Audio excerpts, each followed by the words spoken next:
I've been asked about the new perspective on Paul. Boy, that's a complicated subject. And what I'm going to say today about the new perspective relates to justification. Now, new perspective has several issues they're interested in, but the one that I'm going to talk about today is justification. And they use the word new perspective as opposed to the old perspective, which would be the traditional Protestant perspective of justification. So the new perspective on Paul is saying the old perspective's wrong. We have a new perspective. Now, it's in the scholarly world, and there's fights in the scholarly world about it, but it's filtering down into mainline churches, at least to the ministers of the mainline churches, and it's getting into the evangelical world, and that's why it's become an important issue. RTS, conservative Reformed theology, the historic creeds are all against new perspective. But I haven't really explained, so what is the new perspective? Let me give a shot at it. Again, it's pretty technical. What is the new perspective on Paul? To understand the new perspective on Paul, you have to understand they have two new perspectives.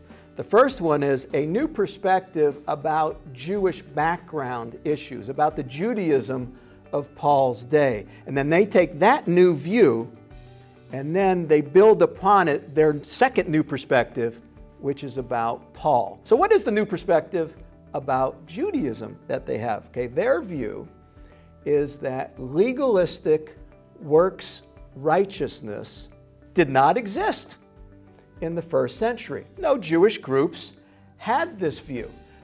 And again, the traditional Protestant view is that Paul was arguing against legalistic works righteousness. And legalistic works righteousness is just a view that you get to heaven, at least partially, if not fully, by your works. And therefore, when they go to Paul, they say, if Paul,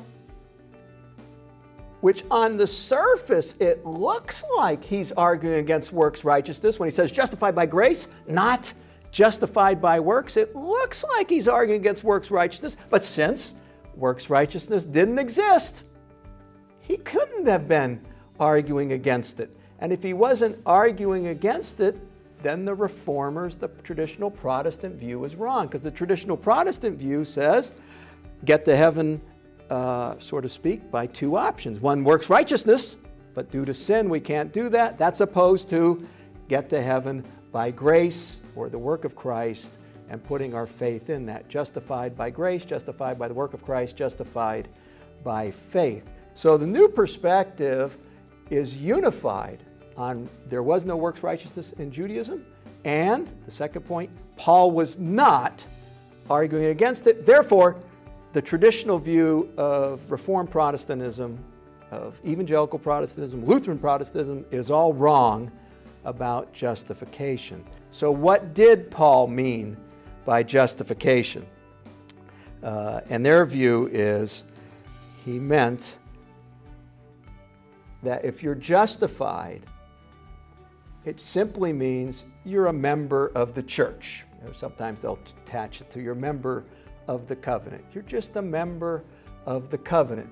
Even though justification, you may think, means declared righteous, no, it just means you're part of the church. And you initially join the church by faith. And of course, that's good, joined by faith.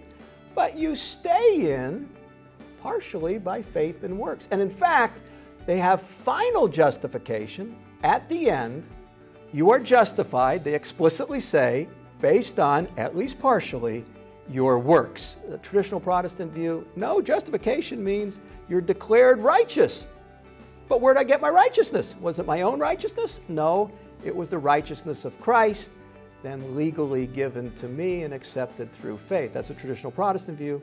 The New Perspective view, no, it just simply means you're a member of the church, and the final justification, you will be partially admitted into heaven based on your works and not based on the imputed righteousness of Christ.